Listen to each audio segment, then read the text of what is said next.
यदि करोगे तुम किसी विवादी की सोहबत, स्वयं सदन चल कर आएगी तोहमत। नमस्कार, मैं हूं साक्षी मुंगाई। यूं तो ये कहावत सियासत पर थी नहीं, लेकिन जब जब किसी दल के एक धुरंधर के कारण पूरी पार्टी का पेच फंसता है, तब इस मिसल का नाता राजनीति से जुदा नहीं लगता है। मानना ही पड़ता है कि हर बार कड़धार के बंठाधार के पीछे पतवार ही खतावार नहीं होती। कभी कभार खेवट की चूक से भी नाव डूब सकती है। अब आप अपने प्रदेश के पूर्व वन मंत्री को ही देख लीजिए। वही हरक सिंह रावत के धराशायी साम्राज्य में सीबीआई की दस्तक पड़ गई है। इससे हो सकता है कि कांग्रेस की मुसीबत तो बढ़ ही जाए, साथ ही भाजपा के माथे पर भी चिंता की शिकन पड़ जाए। क्यों, जानने के लिए रिपोर्ट देखिए। कॉर्बेट टाइगर रिजर्व के कालागढ़ वन विभाग में पेड़ों का कटान और अवैध निर्माण का मामला हरक सिंह रावत की गले के फांस बन गया है। ये प्रकरण अब विजिलेंस के हाथ से फिसलकर सीबीआई के पास जाता दिख रहा है। दरअसल 2019 से 20 में जब हरक सिंह रावत भाजपा सरकार में वन मंत्री थे, तब ये शिकायत सामने आई थी कि हरक सिंह रावत के ड्रीम प्रोजेक्ट टाइगर सफारी के निर्माण कार्य में कई जरूरी बातों को दरकिनार किया गया है। एक तो इसके लिए कॉर्बेट टाइगर रिजर्व में 6000 से ज्यादा पेड़ काटे गए, जबकि अनुमति सिर्फ 163 पेड़ों को काटने की थी। इसके अलावा वन अधिकारियों द्वारा अवैध निर्माण के लिए सरकारी दस्तावेजों में फर्जीवाड़ा भी किया गया। खास बात यह है कि अलग अलग स्तर पर हुई जांच के बाद, जिसमें विजिलेंस की जांच भी शामिल है, ये मामला इतना गंभीर निकलकर सामने आया कि सितंबर माह की शुरुआत में नैनीताल हाईकोर्ट ने मामले की जांच सीबीआई को सौंप दी। गौर कीजिए कि इस मामले में तत्कालीन वन मंत्री हरक सिंह रावत की भूमिका क्योंकि कई स्थानों पर कटघरे में रही, इससे सीबीआई जांच उनके लिए मुसीबत ला सकती है।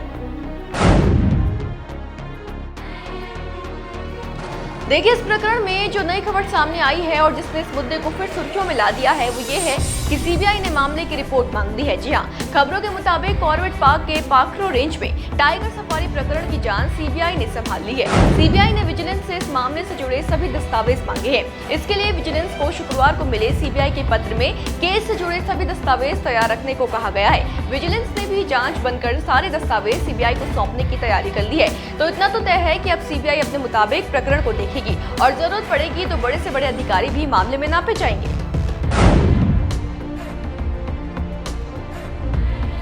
आपकी जानकारी के लिए बता दें कि इस मामले में उत्तराखंड की एसआईटी पहले ही जांच कर रही है और तत्कालीन वन मंत्री हरक सिंह रावत से लेकर विभाग के कई आईएफएस अधिकारियां भी इसके जांच के घेरे में हैं। बड़ी बात यह है कि शासन स्तर पर वित्तीय मंजूरी दिए जाने के विषय पर भी कुछ बड़े अधिकारियों के नाम सामने आ रहे हैं और सीबीआई जांच के दौरान शासन के अधिकारी भी पूछताछ के दायरे में आ सकते हैं। इस मामले में तत्कालीन मुख्य वन्यजीव प्रतिपालक जेएस सुहाग और कालगढ़ के तत्कालीन डीएफओ किशन चंद पर पहले ही गाज गिर चुकी है। ये भी एक कारण है कि कई बड़े चेहरों की रंगत इस खबर से उड़ सकती है, खास करके हरक सिंह रावत की। लोकसभा चुनाव से ठीक पहले हरक सिंह रावत से जुड़े किसी मामले का सीबीआई जांच के दायरे में आ जाना सियासी समर को भी कई प्रकार से प्रभावित करेगा। पहले तो कांग्रेस के लिए ही मुश्किल बढ़ेगी और फिर खुद हरक सिंह रावत, जो कि हरिद्वार लोकसभा सीट से ताल ठोकने की इच्छा जता चुके हैं, उनके लिए टिकट का सपना कहीं सपना न रह जाए। इसके अलावा दूसरी ओर भाजपा पर भी आ जा सकती है, क्योंकि ये मामला त्रिवेंद्र सिंह रावत की सरकार के समय का है, तब का है जब हरक सिंह रावत भाजपा की सरकार में मंत्री थे। इसलिए टाइगर सफारी प्रकरण दो धारी तलवार की तरह काम कर सकता है। वैसे पहले तो ये भी माना जा रहा था कि सरकार सीबीआई के लिए राजी नहीं होगी, बल्कि हाईकोर्ट के फैसले के खिलाफ सुप्रीम कोर्ट जाएगी, पर वन मंत्री ने इन कयासों पर विराम लगा दिया है। सरकार सुप्रीम कोर्ट नहीं जा रही।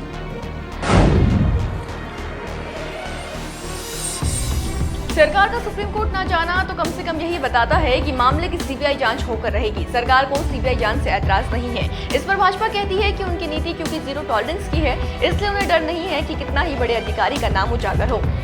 देखिए, ये मामला न्यायालय में विचाराधीन है और हाईकोर्ट के आदेश पर ही सीबीआई जांच के आदेश हुए हैं और जांच निष्पक्ष होनी चाहिए और जो दोषी है उसको सज़ा मिलनी चाहिए। दूध का दूध, पानी का पानी होना चाहिए। इसलिए भारतीय जनता पार्टी की सरकार, आदरणीय मुख्यमंत्री जी, चाहे कोई भी हो, दोषी जो भी हो, उसको सज़ा मिलनी चाहिए।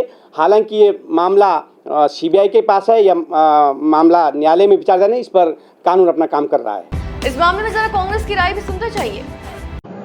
नहीं, देखिए, जांच हो रही है तो जांच का सामना भी वो बड़ी दलेरी से करेंगे। जितना उनके व्यक्तित्व को मैं जानती हूँ, वो बड़े साफगोई से अपनी बात रखने वाले इंसान हैं। और फेस करेंगे हर मुश्किल परेशानी को, हर चुनौती को।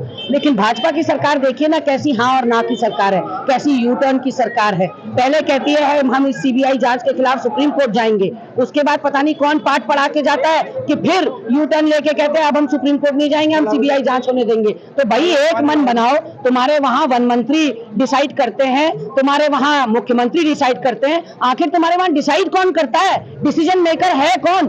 क्योंकि ऐसा लगता है कि आपका आपस में कोई सामंजस्य नहीं है।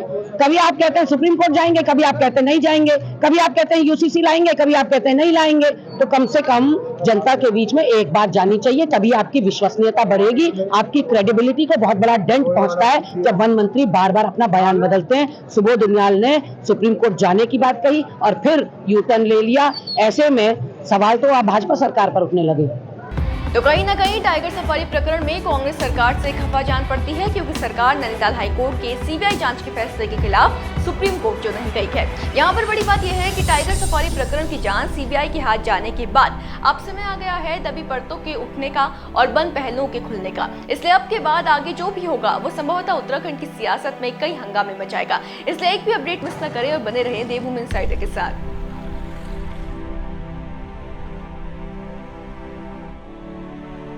डाउनलोड करें देवभूमि इनसाइडर।